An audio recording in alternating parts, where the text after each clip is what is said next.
مقام یہی ہے۔ اب دیکھیے حضور غوث اعظم رحمۃ اللہ تعالی علیہ ایک مسجد میں اپنی مسجد میں آ رہے ہیں، اپنے نالین شریف اتارتے ہیں، اپنی چپلیں اتارتے ہیں اور خلاف معمول ایک کام کرتے ہیں، چپل اتار کر ہوا میں پھینک دی اور ایسے پھینکی کہ کسی کو مارنے کا انداز ہو۔ اللہ اکبر۔ بڑا عجیب و غریب معاملہ تھا، مریدین دیکھ رہے ہیں، حیران ہیں کہ پیر صاحب نے آج یہ کیا معاملہ کیا ہے، لیکن خیر بات گزر گئی۔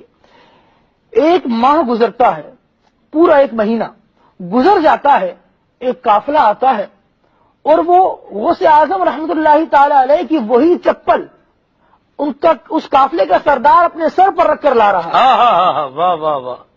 مریدین پوچھتے ہیں کہ یہ چپل تو غوث اعظم نے ایک ماہ پہلے پھینکی تھی۔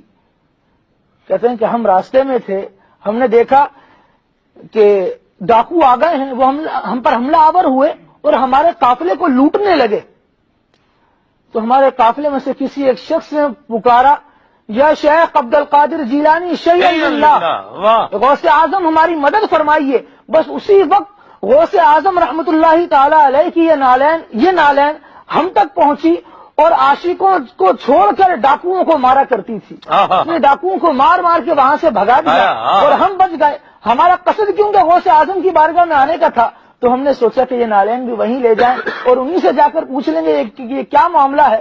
تو غوث اعظم